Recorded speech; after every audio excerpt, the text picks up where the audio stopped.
மனுஷன் இப்படித்தான் இருக்கிறான். நீ பெரிய ஆலிம்ங்கிறிய, பெரிய அறிஞர்ங்கிறிய, பெரிய மகான்ங்கிறிய, இந்த பலவீனத்துக்கு அப்பாற்பட்ட ஒரு நிலை நீ காட்டு. பெருமை இருக்கிறது, அவசரக்காரனாக இருக்கிறார், பாவம் செய்யக்கூடியவனாக இருக்கிறார், அநியாயம் பண்ணக்கூடியவனாக இருக்கிறார், பதற்றம் அடையக்கூடியவனாக இருக்கிறார், கோபம் கொள்ளக்கூடியவனாக இருக்கிறார், தான தர்மங்களை தடுக்கக்கூடியவனாக இருக்கிறார். மனுஷனுக்கு ஏராளமான பலவீனம் இருக்குது என்று இறைவன் சொல்லி காட்டுகிறான். இந்த பலவீனத்திற்கு அப்பாற்பட்டு ஒரு மனுஷனை நீங்க காட்டுங்க. அவர் சொல்லிவிட்டால் தப்பே வராது, அவர் சொன்னா நியாயமா தான் இருக்கும். எல்லாத்தையும் மொத்தமா நம்ம ஒரு ஆள் மேல அள்ளி கொட்டுறோமே, அவர்தான் எனக்கு மார்க்கத்துக்கு அத்தாரிட்டி என்று சொல்லுகிறோமே. மனுஷன் என்றால் இப்படித்தான் இருப்பான் என்று இறைவன் சொல்லுகிறானே, இதுக்கு மாற்றமாக ஒரு அறிஞரை நீங்க காட்டிருங்க. காட்டவே முடியாது. இறைவன் அப்படி சொல்லி தாரான். அப்ப பலவீனமான ஒரு மனுஷனை வைத்துக் கொண்டு எனக்கு அவர்தான் வழிகாட்டி, எனக்கு இவர்தான் முன்னோடி, அவர் சொன்னால் தப்பே வராது என்றால் நம்முடைய அறிவுல தான் கோளாறு. கண்ணியம் நிறைந்த எல்லாம் வல்ல ஏக இறைவனின் நல்லடியார்களே,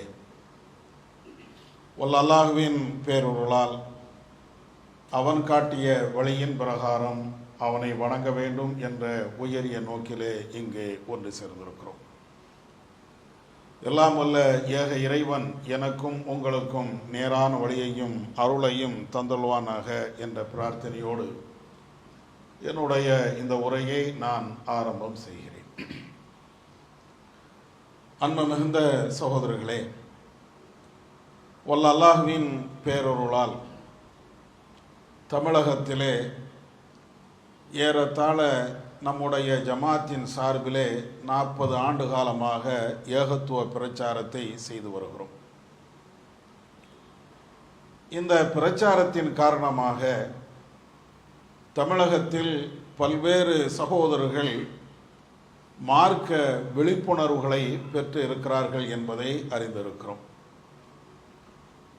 அதே நேரத்தில் இன்னொரு கோணத்தில் நீங்கள் பார்த்தீர்கள் என்றால் ஏராளமான இஸ்லாமிய சகோதரர்கள் இந்த மார்க்க விழிப்புணர்வு அற்றவர்களாக தங்களுடைய பழைய கொள்கையிலே மிக தீவிரமாக ஈடுபடக்கூடியவர்களாக இன்றைக்கும் பார்க்கலாம். மௌலூதுகளில் இருந்து, ராத்திபுகளில் இருந்து, தர்கா வழிபாடுகளை மிகவும் கொண்டாடுகின்ற நிலைப்பாடுகளை எல்லாம் இன்றைக்கு சாராதமாக பார்க்க முடிகிறது. மதுஹபுகளை விட்டுவிடவில்லை, அதை இன்றைக்கு தூக்கி பிடிக்கக்கூடிய நிலைப்பாடுகளையும் எத்தனையோ இடங்களிலே இருப்பதை பார்க்கலாம். ஒரு சாரார் இந்த தீமையான பழக்கங்களிலிருந்து விடுபடுவதற்கும், இன்னும் சில பேர் இல்லை இல்லை நாங்கள் அந்த கொள்கையில்தான் இன்றைக்கும் இருப்போம் என்று பேசி வருவதற்கும் ஒரு அடிப்படையான காரணங்கள் இருக்கிறது. அது என்ன என்றால், இந்த மார்க்க விழிப்புணர்வு அற்றவர்களாக இருக்கிறார்களே, யார் சொன்னால் மார்க்கம், யார் சொன்னால் மார்க்கம் இல்லை என்ற அந்த தெளிவு இல்லாமல் இருக்கிறார்களே, அவர்களிடத்தில் இன்றைக்கும் நீங்கள் கேட்டீர்கள் என்றால் ஒரு பதிலை சொல்லக்கூடியவர்கள். நீங்கள் புதிதாக ஒரு விஷயத்தை பேசுகிறீர்கள், நேற்றைக்கு ஒன்றை சொல்லுகிறீர்கள், இன்றைக்கு ஒன்றை சொல்லுகிறீர்கள். ஆனால் 1000க்கும் மேற்பட்ட வருடங்களாக இந்த மார்க்கத்தை சொல்லக்கூடிய பல்வேறு ஆலிம்கள், அறிஞர்கள் இருக்கிறார்கள். அவர்கள் சரியாத்தானே சொல்லுகிறார்கள், அவர்கள் முரண்பட்டு பேசவில்லையே, அவர்கள் சரியான முறையில் சொல்வதனால்தான் அவருடைய கருத்தை நாங்கள் கேட்கிறோம், அவருடைய சிந்தனையின் அடிப்படையில் எங்களுடைய வழிபாட்டு முறைகளை நாங்கள் தீர்மானித்துக் கொள்கிறோம். இப்படியெல்லாம் அவர்கள் பதில் பேசுகின்ற நிலையை பார்க்கலாம். அவர்கள் மார்க்கத்தை அறியாதவர்களா? அவர்களுக்கெல்லாம் இந்த இஸ்லாம் தெரியாமலா இருந்தது? உங்களை விட இந்த மார்க்கத்திற்கு மிகப்பெரிய தியாகத்தை செய்தவர்கள், உங்களை விட இந்த மார்க்கத்திற்காக வேண்டி பல்வேறு கஷ்டங்களை அனுபவித்தவர்கள், பல்வேறு நூற்களை படித்தவர்கள், ஹதீஸ்களை படித்தவர்கள், பண்பாடுகள் உள்ளவர்கள். அவர்களுக்கு தெரியாத ஒரு சட்டம் உங்களுக்கு தெரியாது, அவர்களுக்கு புரியாத ஒரு விஷயம் உங்களுக்கு புரிய போவதில்லை. எனவேதான் இந்த கொள்கையில அவர்கள் காட்டி தந்த இந்த வழிபாட்டு முறைகளில் நாங்களும் இருக்கிறோம் என்று சொல்லக்கூடிய இந்த கருத்து இன்றைக்கும் பல இஸ்லாமியர்களிடத்தில் இருப்பதை பார்க்கலாம். அதிலே வேரூன்றி போய் இருப்பதின் காரணத்தினால்தான் தர்கா வழிபாடாக இருக்கட்டும், கந்தூரி விழாக்களாக இருக்கட்டும், தாயத்தை கட்டுவதாக இருக்கட்டும், மதுஹபு சட்டங்களை பின்பற்றக்கூடிய அந்த விஷயமாக இருக்கட்டும், எல்லா விஷயத்திலையும் நாங்கள் அப்படித்தான் இருப்போம் என்று அவர்கள் சொல்லுகிறார்கள். இன்னும் சொல்ல வேண்டும் என்றால் இவைகள் அனைத்தும் தீமை என்று நாம் பேசுகிறோம். அதே நேரத்தில் இது நரகத்திற்கு அழைத்து செல்லும் என்றும் நாம் சொல்கிறோம். ஆனாலும் கூட இல்லை இல்லை நாங்கள் அதில் தான் இருப்போம் என்று சொல்கிறார்கள். இதற்கு என்ன காரணம்? ஏன் விடாப்பிடியாக அதில் இருக்கணும்? எந்த முஸ்லீமும் நரகத்திற்கு போக வேண்டும் என்று விரும்ப மாட்டான். இதை செய்து நான் அதள பாதாளத்தில் போய் விழணும், இறைவனுடைய கோபத்திற்கு உள்ளானாக ஆகணும் என்று எந்த முஸ்லீமும் இருக்க மாட்டான். இருந்தாலும் இப்படிப்பட்ட ஒரு சிந்தனையில் அவர்கள் விழுவதற்கு ஒரு அடிப்படையான காரணம் உண்டு. என்ன காரணம்? நம்முடைய ஆலிமுகள் மீது வைத்திருக்கக்கூடிய அளப்பரிய நம்பிக்கை. இவர்கள் தவறே செய்ய மாட்டார்கள், நமக்கு வழிகேடை போதிக்க மாட்டார்கள், இவர்கள் சொல்லக்கூடிய அனைத்து சட்டங்களும் குர்ஆனிலும் ஹதீஸிலையும் நபி அவர்கள் காட்டி தந்த வழிமுறையின் அடிப்படையில் தான் இருக்கிறது என்ற அந்த நம்பிக்கை நம்முடைய இஸ்லாமிய சமூகத்தில் ஒரு சாரார் இடத்தில் மிகுதியாக இருக்கிறது. இன்னைக்கும் நீங்க கேட்டு பாருங்க, ஏன்பா தர்காவுக்கு போறீங்க என்று நட்பு ரீதியாக நீங்க பேசி பாருங்க, ஆலிம்கள் அதை சரி என்று சொல்கிறார்களே. ஏன் ஃபாத்தியா ஓதுகிறீர்கள்? ஆமா, எங்களுடைய ஆலிம்சா அது சரியாத்தானே, அது மார்க்கத்தில் இருக்கக்கூடிய ஒன்று என்றுதானே எங்களுக்கு போதிக்கிறார். அதே போன்று மற்ற தீமையான காரியங்கள் என்று நாம பேசக்கூடிய ஒவ்வொன்றையும் நீங்க எடுத்து கேளுங்க, எல்லாத்துக்கும் ஆலிம்கள், அறிஞர்கள், முன்னோர்கள், இமாம்கள், பெரியார்கள், நாதாக்கள் என்ற அந்த ஆதாரத்தை தான் காட்டுவார்கள். இதை ஒழிப்பதற்குத்தான் இஸ்லாம் முதல்ல மனுஷன், உங்களுடைய ஆலிம்களாக இருந்தாலும் அறிஞர்களாக இருந்தாலும் மிகப்பெரிய தியாகிகளாக இருந்தாலும் அவர்கள் மனிதன் என்ற சிந்தனைக்கு நீ வா. மனிதன் என்ற சிந்தனையை தாண்டி நீ ஒருவரை கூடுதலாக மதிக்கிறாய் என்றால் அங்கே பல்வேறு விதமான தீமைகள் ஏற்படும். சமீபத்தில் பார்த்தோமா இல்லையா, கரூர்ல 41 பேர் இறந்தாங்க. என்ன காரணம்? ஒரு தலைவர் வருகிறார், அந்த தலைவர் நம்மை போன்ற அல்ல, சராசரி மனுஷன் அல்ல, நம்மை விட கூடுதல் ஆற்றல், கூடுதல் சக்தி அவருக்கு இருக்கிறது என்று இவன் நினைக்கிறான். அதனால அவருக்காக வேண்டி பல மணி நேரம் காக்கலாம், அவருக்காக என்னுடைய உயிரை கொடுக்கலாம், அவருக்காக என்னுடைய பொருளாதாரத்தை கொடுக்கலாம், அவர் என்ன சொன்னாலும் ஏன் எது என்று கேட்காமல் நான் பின்பற்றுவேன். இதுதானே, தன்னுடைய உயிரே போகும் என்று நினைத்தாலும் கூட பிரச்சனை இல்லை என்று நினைக்கிறான். அப்ப நம்ம மக்கள் மார்க்கம் என்றால் அறிஞர்கள் தானே, மிகப்பெரிய தியாகிகள் தானே, சராசரி மனுஷனா என்று நினைக்கின்ற பொழுது இந்த மார்க்க ரீதியாக பல்வேறு தவறுகளையும் இவர்கள் தன்னை ஆட்படுத்திக் கொள்கிறார்கள், தவறு என்று தெரியாமலேயே. இதுதான் யதார்த்தம். மார்க்கம் அழகாக இதற்கு போதிக்கிறது. யாராக இருந்தாலும், இறை தூதர்களாக இருந்தாலும், மிகப்பெரிய தியாகிகளாக இருந்தாலும் முதல்ல அவன் மனுஷன். இதை முதல்ல புரிஞ்சுக்க.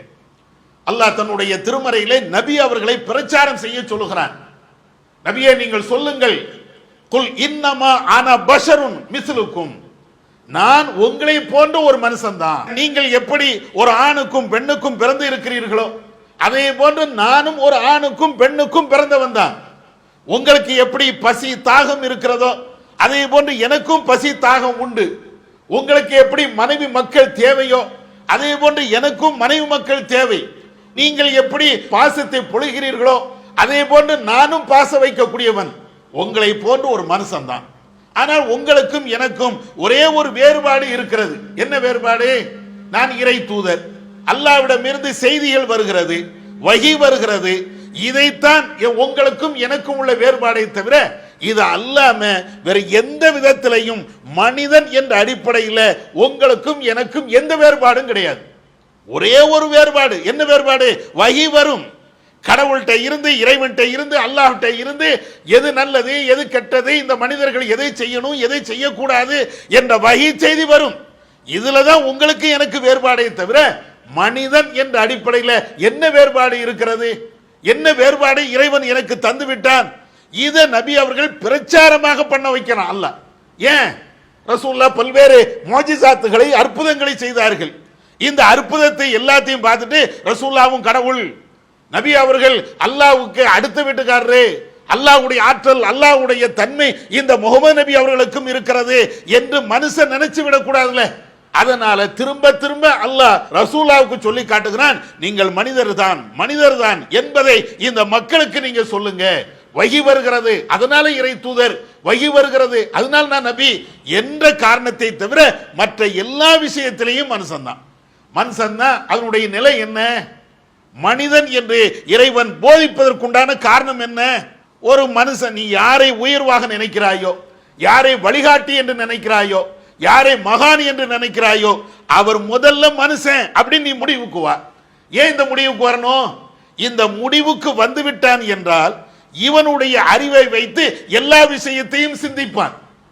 நம்முடைய பெரிய அறிவாளி, பெரிய மகான், பெரிய நாதா என்று ஒரு மனுஷனுக்கு நீ பிரியம் வைக்கிறாய் என்றால் இந்த பிரியத்தின் காரணத்தினால் தானே வழிகேடு வருகிறது. ஒரு மனுஷன் மேல அளப்பெரிய பிரிய வைத்ததின் காரணத்தினால அவர் என்ன சொன்னாலும் தவறே இருக்காது என்று சிந்தனைக்கு வருவதற்கு என்ன காரணம்? மனுஷனா பார்க்கல, மனிதனை கடவுள் என்ற நிலைக்கு கொண்டு போகிறான். நம்மை விட கூடுதல் சிந்தனை, நம்மை விட கூடுதல் ஆற்றல், நம்மை விட கூடுதல் பவர் அவனுக்கு இருக்கிறது அப்படின்னு நினைக்கிறான். அதனாலதான் எல்லா முசீபத்துகளும் வருவதற்கு இதுதான் காரணம். அல்லாஹ் அதை அடிச்சு ஒழிக்கிறான். யாரா இருந்தாலும் மனுஷன் தான். கடவுள், மனுஷன். இதை புரிஞ்சுக்க. அப்ப மனிதன் என்றால் அவனுக்கு என்று சில பலவீனங்கள் இருக்கும். அல்லாஹ் குர்ஆனிலே சொல்லி காட்டுகிறான், குலிகல் இன்சானு லஈஃபா. எந்த மனுஷனாய் இருந்தாலும் பலவீனத்தோடு தான் அவரை நாம் படைத்திருக்கிறோம். நீ மகான் என்று நினைக்கிறிய, பெரிய பெரிய அறிஞர் என்று நீ நினைக்கிறிய, பெரிய பெரிய நாதா என்று நினைக்கிறிய, அவர் இந்த வசனத்துக்கு அப்பாற்பட்டவரா? குலிகல் இன்சானு லஈஃபா என்று இறைவன் சொல்கிறானே, மனிதன் பலவீனமானவன் என்று இறைவன் பேசுகிறானே, இதுக்கு அப்பாற்பட்ட ஆளா? நம்ம என்ன நினைக்கிறோமே, பெரிய அறிஞர், பெரிய மகான், அவருடைய கூற்றில் தவறு இருக்குமா? அவர் சொல்லிவிட்டால் மாற்று கருத்து இருக்குமா? மனுஷனா இல்லையா? முதல்ல சொல்லு. அவர் மனிதனா இல்லையா? மனிதன் என்றால் அவரிடத்தில் பலவீனம் இருக்கும். இறைவன் அப்படித்தான் சொல்லி காட்டுகிறான். என்னென்ன பலவீனம் இருக்கும்? அல்லாஹ் குர்ஆன்ல மனிதனுடைய பலவீனம் என்று நீங்கள் பார்த்தீர்கள் என்றால் ஏராளமான பலவீனத்தை இறைவன் சொல்லி காட்டுகிறான். அதுல ஒரு பலவீனத்தை இறைவன் சொல்லுகிறான், பல் யுரீதுல் இன்சானு லியஃப்ஜுர அமாமா. மனிதன் பாவம் செய்ய வேண்டும் என்றே விரும்புகிறான். மனிதன் பாவம் செய்ய வேண்டும் என்றே விரும்புகிறான். இறைவன் இப்படி சொல்லி காட்டுகிறான். ஒரு மனுஷனுக்கு இருக்கக்கூடிய மனிதன் என்ற நிலைக்கு ஒருவன் வந்துவிட்டான் என்றால் கண்டிப்பாக அவன் பாவம் செய்யணுமா?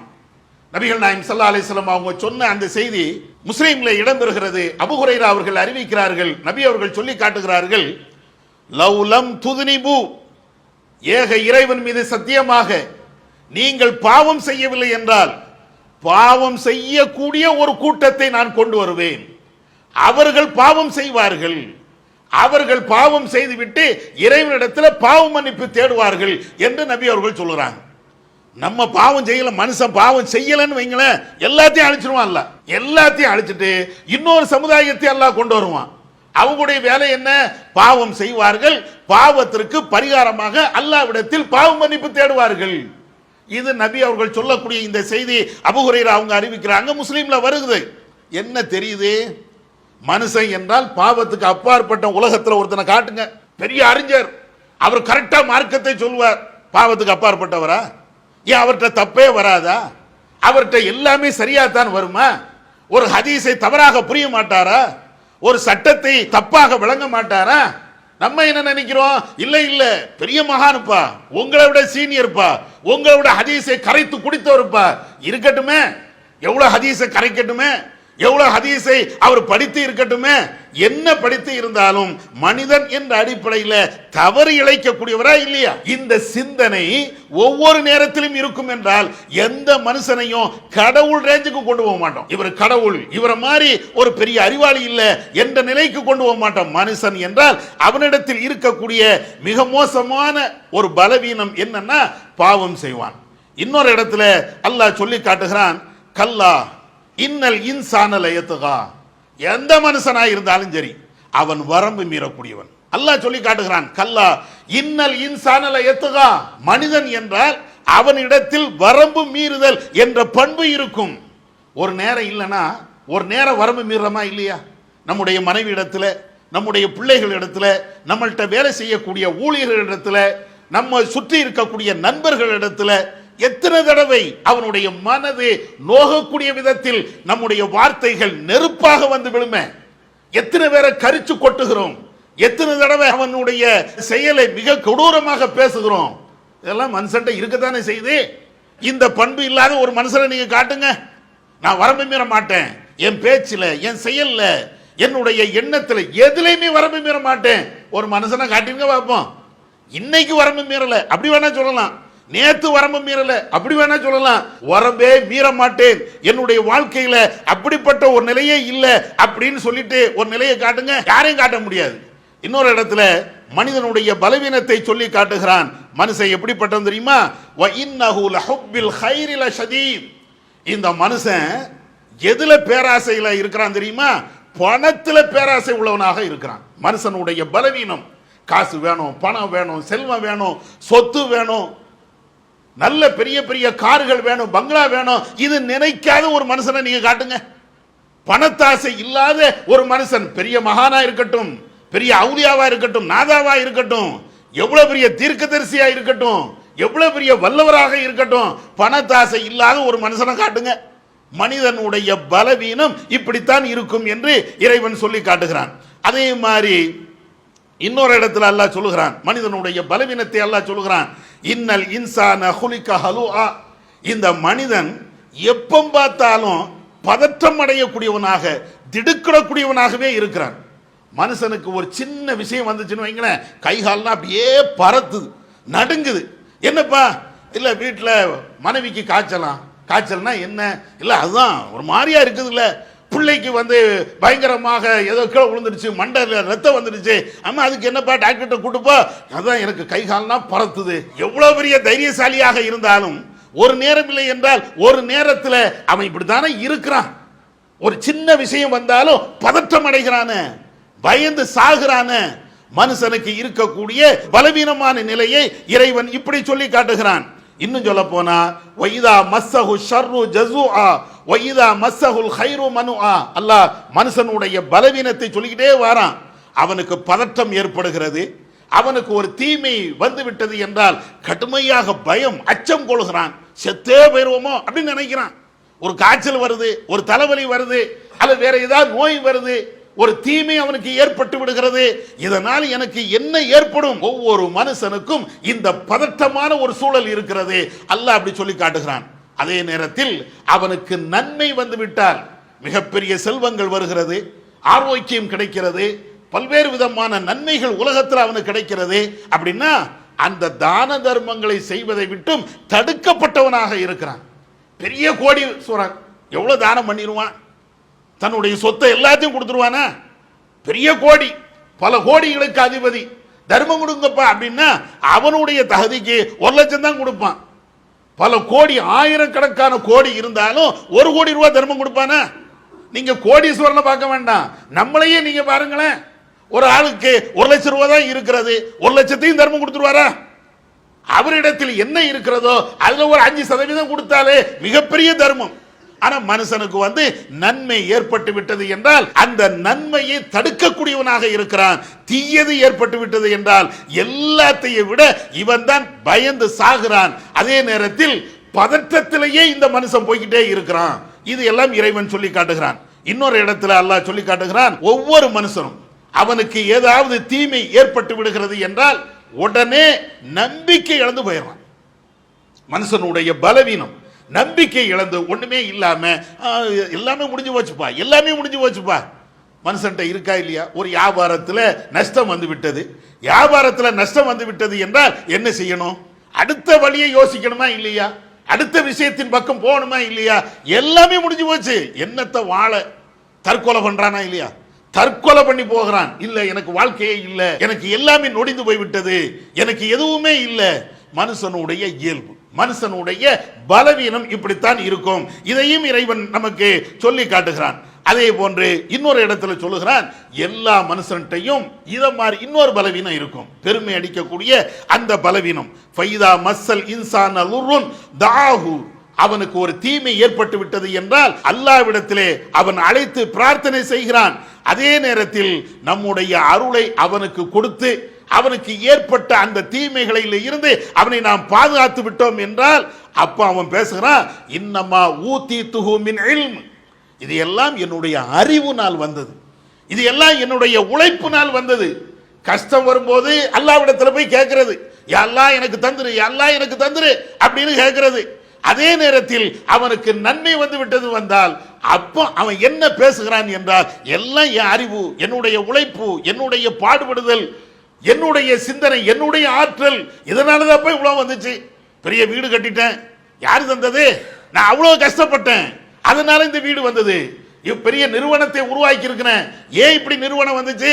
மிகப்பெரிய கஷ்டத்தை நான் அனுபவிச்சேன், அதனால வந்து எல்லாம் என்னுடைய உழைப்பு. மனுஷன் பேசுறானா இல்லையா? பெருமை இல்லாம வேற என்ன? இந்த மனுஷன் இதையெல்லாம் அவன் வரும்போதே கொண்டு வந்ததா? அவன் உழைத்தான் என்றால் உழைப்பு இருக்கிறது. ஆனால் அந்த வருமானங்கள் அல்லது அந்த பரக்கத்துகள் எல்லாமே இறைவன் கொடுத்தது இல்லையா? மனுஷன் இப்படி ஒவ்வொரு விஷயத்திற்கும் பெருமை பேசுகிறான். இது எல்லாத்தை விட மனிதனுடைய இன்னொரு பலவீனத்தை அல்லாஹ் சொல்லி காட்டுகிறான், குலிகல் இன்சானு மின் அஜல். இந்த மனுஷன் எப்ப பார்த்தாலும் அவசரக்காரனா தான் இருக்கிறான். எதை நீங்க பாருங்க, சென்னையில எல்லாம் இந்த அவசரக்காரன் என்ற இந்த வசனத்துக்கு ஒவ்வொரு செகண்ட்லையும் கண் முன்னால அந்த உதாரணத்தை பார்ப்போம். ஒரு டிராபிக்ல நின்னு வைங்களேன், நிக்கவே மாட்டான். நம்ம எல்லாரும் வரிசையா நிற்போம், இப்படி பூந்து போகணும், அப்படி பூந்து போகணும், இருக்கிறவன் நீங்க கீழே தள்ளி விடணும். என்ன அவசரம்? எல்லா மனுஷனும் அவசரம். இங்க இருந்து அங்க ஒரு ஓடுவான், அங்க இருந்து இங்க ஒரு ஓடு வருவான். மனுஷன் இப்படித்தான் இருக்கிறான்.